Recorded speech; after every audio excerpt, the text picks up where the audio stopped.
Hey guys, welcome to ParAmerica. Today we're going to discuss the economic impacts of the coronavirus in the real estate market. So let's dive right in.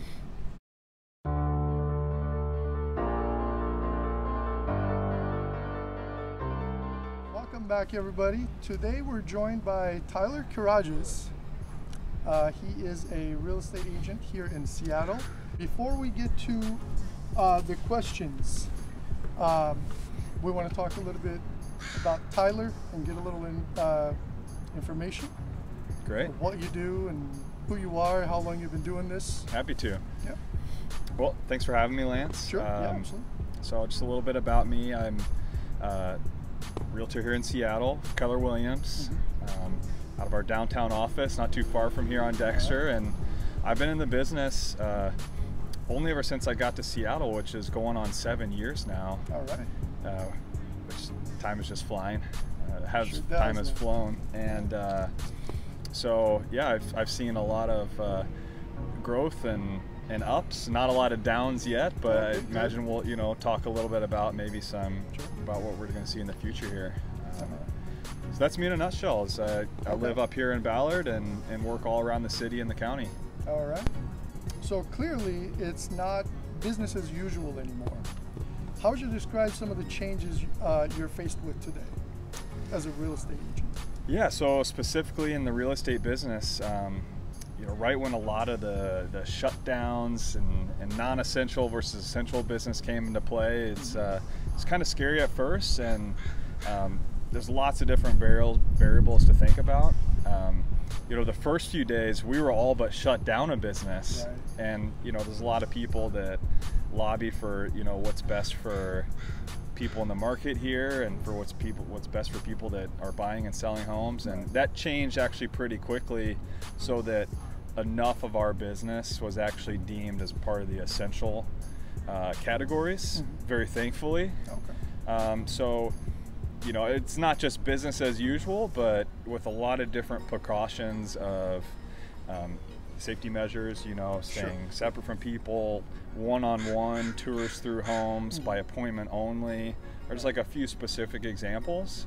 But other than that, it's been important just to try to keep everything business as usual, because we can, continue to help people virtually and in some of the more traditional ways that we have all along too.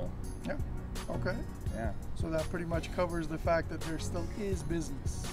It really is. Yeah. I think we'll get to this and more specifically in one of your later questions, but inventory has remained really very low here.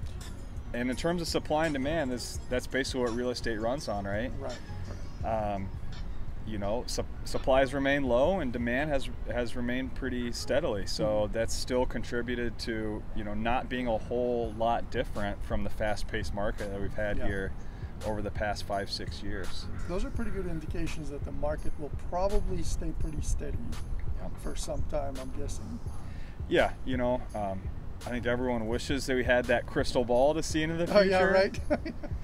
All that we can really do is look at the very simple facts of what's going on in the market, and a lot of that is just data and statistics, and supply and demand is one of the biggest things we can look at there. And so that's what we're keeping a much closer eye on now. Okay. Not just month by month, but week by week and day by day in some cases. Another question that a lot of people want to know, as a real estate agent, how has the coronavirus affected your day-to-day operation? Yeah, it's a good question. That's a good question that I want to know the answer to personally myself as well. Yeah. As you know, on the brink of getting my real estate license. Yeah. So I'm pretty curious about this one too. Absolutely. So, yeah. So one of the great things about being a real estate agent, and why I think a lot of people get into it, is that you do have that flexibility of creating your own schedule and working in different places. And so I think that's one of the benefits of having done that all along, probably spending more than 50% of my time from my home office or out meeting clients, going on appointments, doing home tours, that type of stuff. very thankfully, because they changed the ruling, you know, right after the middle of March there, that we could do all that stuff with certain precautions. Is that, you know, some of that day-to-day could stay relatively similar and steady. There's certainly some changes in the fact that, you know, a lot of people are nervous about what the market holds right now, both on the buying and selling side. So that's had a lot of people pull back. And there's a lot of people that either need to move or can see through just a lot of the haziness right now to understand that, you know, really the sky's not falling. You know, there's not a lot that's changed in our market here, materially speaking, to have a lot of cause for concern about. It's just that there's a lot of businesses shut down. You know, the economy will certainly change from that as we look forward. But in general right now, you know, that day-to-day is just seeing, you know, a lot more like working from home type of hours. Okay. And, you know, a lot different types of communication with people, because we want to make sure that, you know, we're not just having sales type conversations with people right now, but more importantly, we want to understand how are you doing? Like, is there anything else that just with your life we can be helping out with, or if it is real estate related, how can we be advising you on the timing and process and making sure that you have all the facts and information to be able to make those decisions on, especially in a time like right now. Well, you know, all I can say is I hope there are a lot more real estate agents out there like you who take that kind of approach, not just the sales end of it, but you know, you know, concern on how they're doing, and their safety. And well, I appreciate that. Good to know. It's a big piece, you know, just being a human and looking at the humanity side of this right now versus, you know, just the business side of it. So that's one big change day to day for sure. It's just kind of checking in on people from that aspect more than anything. Being more protective and cautious and safety related in terms of meetings, and a lot of things shifting more to the virtual side of things as well. Virtual open houses, more virtual focus on you know, every other little piece of the business as well that's changing meeting wise. You know, the potential to have more Zoom or Skype type of meetings versus in person. So back in 2000, fresh out of college, I started a virtual tour company with a very close friend of mine down in Los Angeles. And back then, people didn't see the value in it. Only the high-end realtors would call us and be like, yeah, I'll do it for my out-of-state clients and what have you. But back then, it was like a very luxurious, like very... Only for the luxury market type of thing, you know, but today, you know, I was just talking to him 2 days ago. I'm like, dude, we should have kept that thing going. I think there would have been a lot of individual businesses that tie into the real estate world that are for sure seeing, you know, increased level business right now. The one we use is called Matterport. You know, it's a 3D tour. Familiar with that? I've heard of it. It's relatively quick and easy, and we own a camera for each one of our offices, so people that can man those and go and do those types of walkthrough type of tours pretty easily now. So we're doing more of that kind of stuff for sure right now. So another question is, where do you see the real estate market in 6 months to a year from now? Again, one of those wish I had a real crystal ball type of questions, but a lot of people are curious about that. So, you know, outside of having that crystal ball, the best thing we can do is just look at what are some of these indicators of how the market's reacting to this right now, and maybe make some educated guesses about where it's going. So I think I can answer that more specifically in two ways. One is I'll pull up here in a second some specific like year over year type information, which is really valuable to look at. But just generally speaking, you can imagine, you know, still the impacts to the economy both locally and nationally, globally, that maybe we're not exactly seeing yet. You know, would you agree with that? Maybe necessarily hasn't been factored into the stock market, you know, as a big factor yet. Maybe it has. Again, who knows? Who knows, right? That could be a whole other podcast you could do, right? But there's a lot, probably more ways that you could envision the story 6 to 12 months from now, Right. maybe being a lot grimmer of a picture than it is right now. Am I right? Right. There's certainly pictures that we could paint, stories we could imagine where maybe it's about the same or it's better. But more on kind of like a statistical approach of how we could talk about the market right now, month to month, week to week, day to day, Right. is I think how someone could, you know, take that question and turn it, if you were asking that question to say, should I be buying right now? Should I be selling right now? Which is one of the other questions. But Which yeah. is a question that we might get to. Sure. It might be more important to look at, you know, what are some of these comparisons of the market this time this year versus last year? Perfect. Does that be helpful to go through yeah, some of that? And absolutely, this will be the page that you can throw up on the screen for everyone. Sure. So if we look at March, which is when the heat of all this change was happening with COVID, 2020. Of course. March of 2020, Right. again, we'll just go back to basic supply and demand right now. So that's for sale versus sold, right? So March 20 versus March of 2019, we had in Seattle over 30% less available inventory. 30% less inventory. Makes it a compared to- lot tighter of a market, Wow. right? For Yeah. buyers to choose from. Sure. Generally, when you see that, Oh, absolutely, yeah. it leans more towards a seller advantage market. Wow. Meaning properties will sell quicker, they'll sell for full price or even more. So we have 30% fewer supply Right. in March, and we had 24% higher sales than Wow. last year. So that meant March was probably one of the more incredible times for sellers in our market here, despite all this crazy stuff that was going on. Sure. Sure. So you kind of have to swim through this haze of just like the media conversation that's going on right now, Yeah. and look at it by just the facts and say what's happening right now. Right. So you could take that and you could make whatever kind of predictions you want for the future, right? Okay.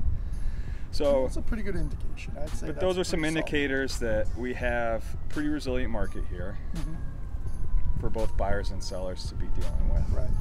And you know, maybe another conversation we'll do and record is, you know, what kind of expectations are we talk about based on these numbers to set for, are you looking to buy, are you looking to sell, and how would you go about making those decisions? Right.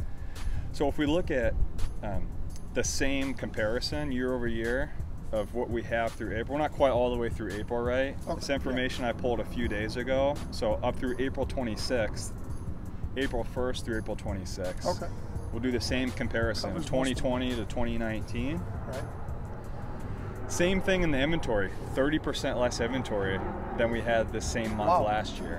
Which is Okay. arguably a lot of time when people start coming to market, right? Yeah. So we generally see a lot more inventory right now. So it is kind of surprising to see that we still have that much less inventory, although understandable because it's harder for people to maybe get out of their homes, to be comfortable having other people go into their homes. I'm sure is a big part of it. So there's reasons behind everything we're seeing here. Now the big difference is that in the sales, we've got to take this a little bit grain of salt. So again, about 30% less sales in April up through the same date Okay. this year as compared to last year. So that's a big difference from March Right. and April. In terms of March, sales. we had a lot less inventory. We had a lot more sales. In April, we still also had a lot less inventory, but we're having a lot less sales. Right. This could change. Like maybe we do a quick update, and I'll send you a screenshot Okay, once yeah, we that'd be have great. April's numbers, because a lot of sales tend to happen at the end of the month. Yep. And this had about 5 days left in the month to record potentially a lot more sales. So Right. maybe So that's we don't know different. how But that's still, gonna turn out. importantly, as much less inventory as we're seeing, supply, Right. is still equal to as much less demand sales as we're seeing this month. So it's all still moving together. So there's not any big gaps that would indicate to me yet that like there's this big shift in the market. Okay. The things that will change that, to go back to very long-winded answer to your 6-month question, Right. is if we start seeing a lot more homes come on the market and the amount of demand stay the same, or even worse yet for sellers, demand go down. Right. This type of view on the graph moving forward is what might lead to some big changes 6 months ahead of now. And we're only going to know that by just keeping an eye on everything month to month and week to week moving forward. So would you say this is a good time to sell or buy? Again, strictly based on supply and demand, real information of what's happening in the market.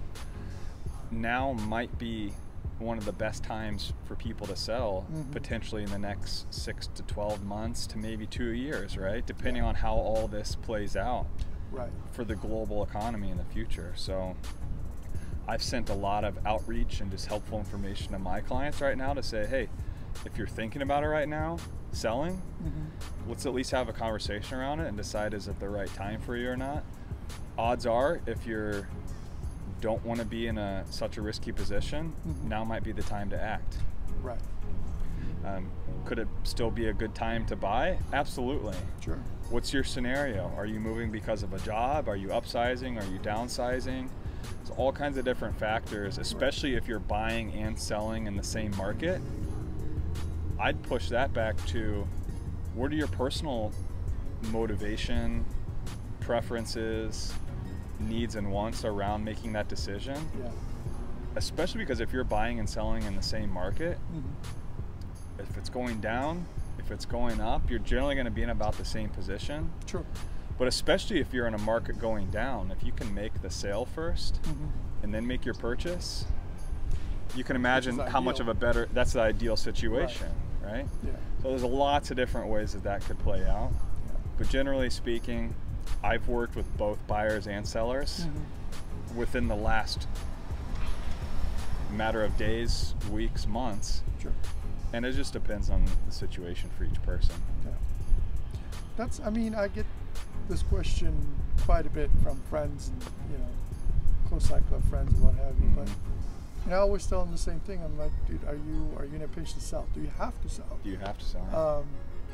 If the answer is no, and you have enough equity in your home, and you have a steady income, don't freak out. Right? Do not panic sell. Right? Absolutely. That's my take on it, anyways. And you know, I try to put myself in their shoes and what I would do in that position. So that's what I think you hit a really major point there, which is important for everyone to consider and think about and not panic about, is what's my end goal here? You know, was I going to be in this house for 5 to 7 years anyway? 5 to 7 year historic cycle is what real estate has gone on for a century, more or less, right? Or at least the last 50 or 60 years. And over the past 30 years, through all the ups and downs, there's been some big ups and downs. The average home across the United States has appreciated by about 4.5% year over year, on average for the past 30 years. So if you're already going to be in your home for at least the amount of what a standard cycle is, then there's no reason to panic. If there's reason for you to consider buying or selling right now, then absolutely, it's worth having those conversations. That's a great point. I mean, especially when you consider the fact that real estate, in most cases, is a long-term investment, right? I mean, where do you see it? Where do you see yourself in 10, 20, 30 years, right? So, what would you say the advantage and disadvantage of this situation is? Do you mean in terms of a specific buyer or seller? For buyers and sellers, right? Like if a person, say, is interested in buying, what are some of the advantages? And if a person is selling, what are some of the advantages or disadvantages? I think there's advantages in both categories actually right now. For buyers, you've got a lot of would-be competitors that would be buying right now, maybe a bit more nervous to act. Or unable to act for various reasons. Unfortunately, a lot of people are losing their jobs or getting furloughed. That's affecting financing. So for a buyer in this market, even though inventory is very, very low, which for the numbers I showed you is what we've seen for the past year, 2 years, 3 years, 5 years, 6 years, you have the possibility, and I've seen this with some of my clients to be out there and in a situation or a price point where you might have been competing against 5 or 6 other people and have to lose out and be in kind of a heartbreak scenario to a bidding war, time and time again, and maybe get it on your 5th or 6th try. You have the potential to avoid some of that right now. Maybe negotiate a little bit depending on the situation, on the type of home and how it's priced and where it is. So there's some real advantages there right now. On the selling side, you have an advantage of a really captive audience that's at home and that's online on the internet more than they have been ever, even in our new technology oriented age. So that's a really captive audience, still with a very low inventory market for sellers right now. Not to mention the historically low interest rates, right, which are on the buyer side right now, which last I checked, it was 3%, something like 3% is probably a really positive outlook for the best type of loan, the best type of buyer, but 3 to 4% range on lots of loans, probably plus or minus 4% for majority of people that would be looking at financing, depending on what type of down payment and type of loan you're looking to get.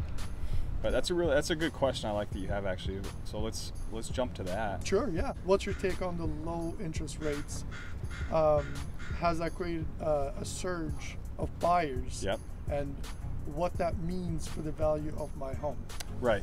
I think that when we were messaging back and forth, one way you had phrased it was, you should be worried about that affecting the value of my home, which I thought was a powerful way to ask that.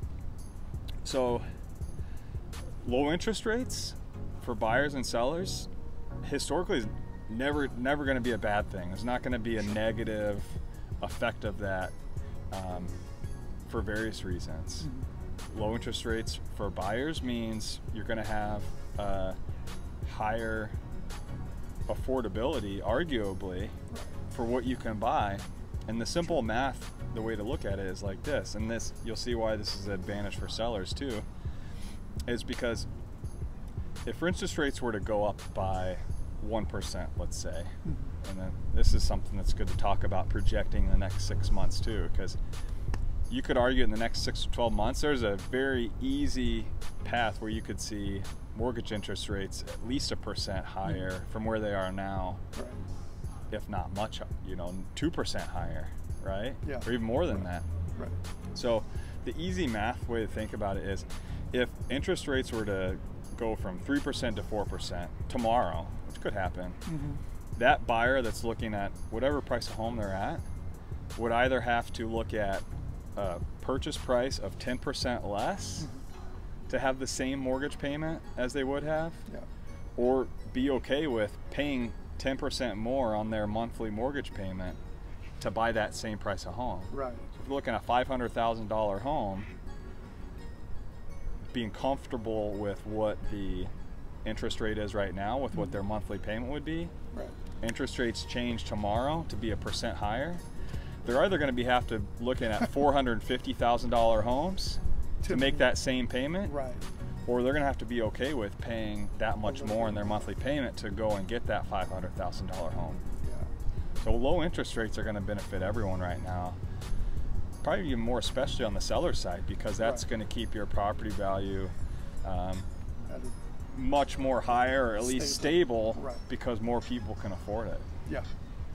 And it's really just as simple as that. It's the 1% to 10% rule in terms of interest rates. Yeah. That's rough math, but generally speaking, that's a good way to look at it. What do you think sets us apart from the housing crisis in 2008?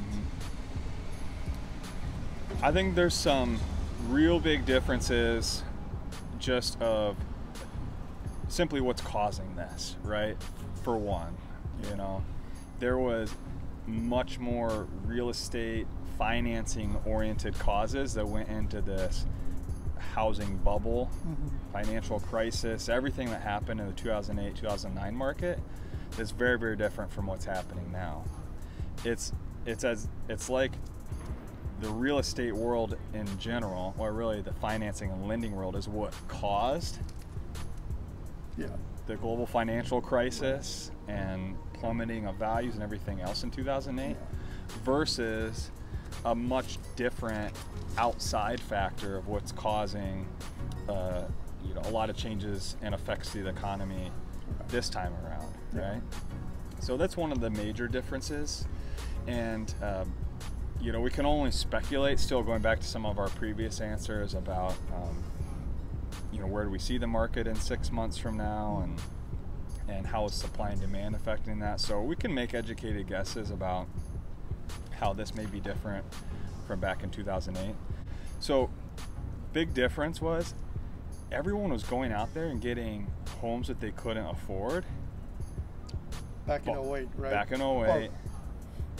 Or before, leading up to 2008. Right. Financing rules were super loose and unrestricted. People were buying homes with zero money down, meaning they had no equity in the home. None of their money was invested in holding on to these homes and having any kind of fight to hold on to it. And then that paired with how much values plummeted because of all the other reasons behind all the loans that were failing and everything else, meant that many more homes were just going to go into foreclosure, and people were able and much more willing to walk away from at that point. Now is drastically different. I think the numbers are, maybe we can research and find another page that you can throw up on the screen for this year. So the biggest difference right now is that more than 50% of Americans have 50% or higher equity in their home. It would take a massive change in the market for people being willing and able to just walk away from that. So that's a major difference from people buying homes that they couldn't afford on basically 0% down loans back in 2008, which led to so many foreclosures, and so many foreclosures eventually led to a major decrease in a lot of markets.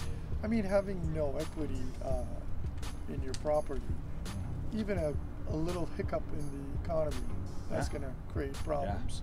Let alone a housing crisis. So, So that's just in general one of the biggest factors that nationally I think will help this be a much more stable market despite whatever kind of ups and downs we have over the next year or two. That will make it be a lot different from 2008 type of scenario. And then Seattle specifically, we're a very resilient market here. We're seeing it just in the facts of the last 6 to 8 weeks of the supply and demand too. So that might foreshadow, again, not a heck of a lot of changes. The potential for it just to be a very stable market, even if it is a flat market, maybe for the next 6 to 12 months. And time will tell. Time will tell. Yeah. And I'm pretty sure that having more equity in their homes, that the homeowners today have a lot to do with the low supply that we're seeing these days, right? Because I mean, if I have enough equity in my home, I'm less pressured into thinking, considering selling, right? Yeah.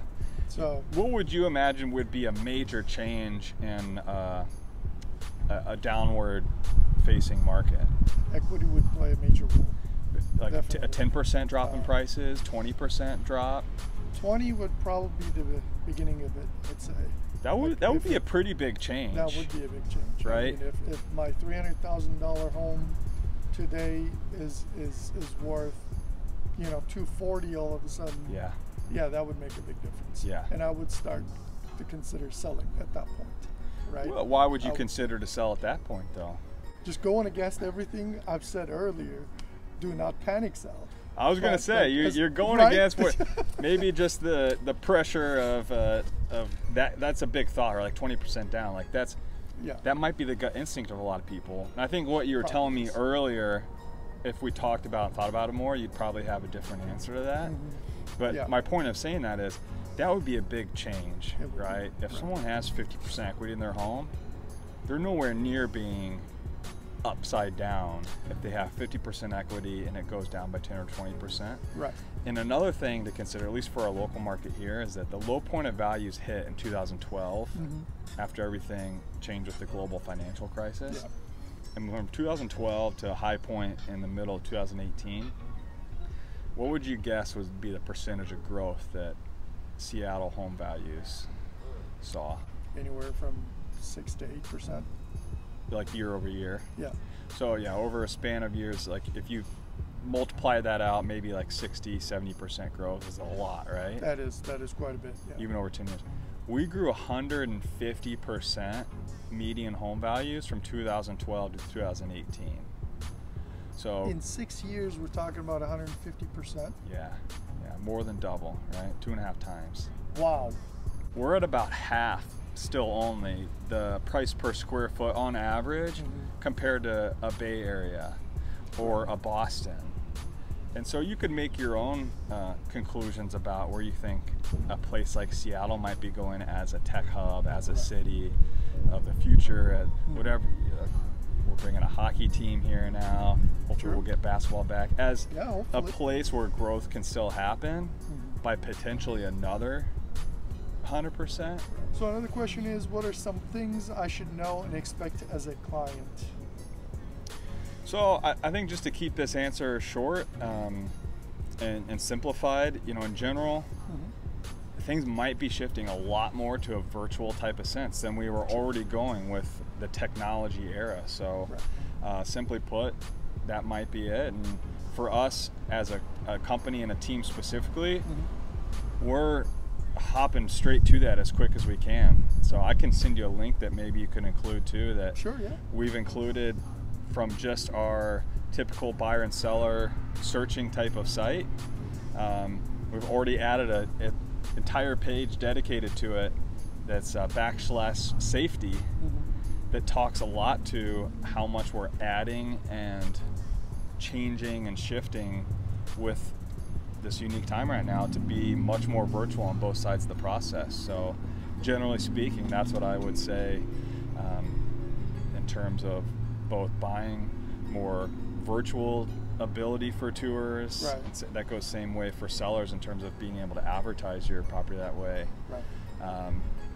And just being willing to work with someone that's willing to just keep you updated about what's changing week to week and month to month, because maybe that's how quickly we'll need to be adapting to changes over the next and I'm guessing course of time. Both buyers and sellers will need to be a little more understanding and flexible in terms of showing the property, things like that, right? Which absolutely. Probably.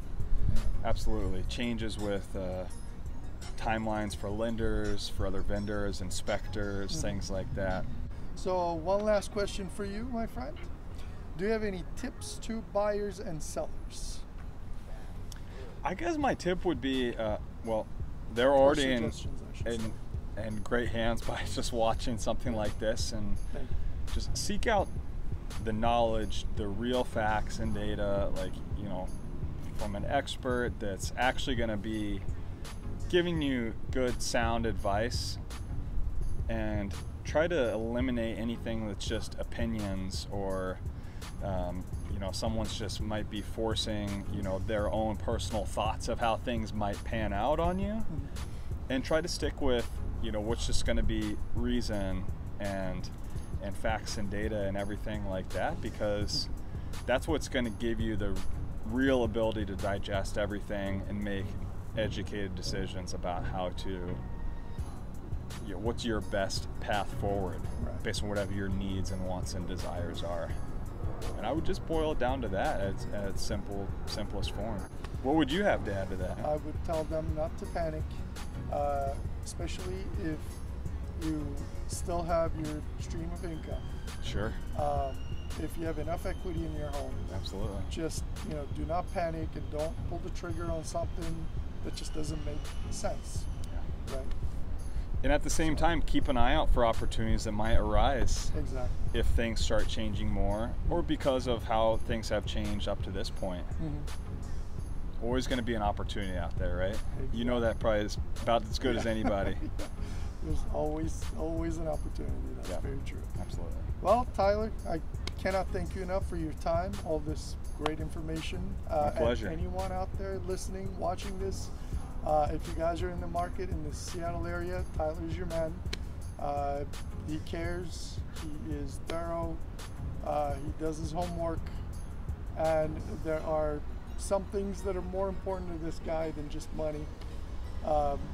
So, you know, if you're in the market, reach out and, you know, soon enough you're going to guy. be taking your test, and maybe we'll be working on some clients together. Hey, there How you about go. that? Yeah, I wouldn't say no to that. All right. So, Tyler, again, thank you so much. Appreciate it. Thanks for having me.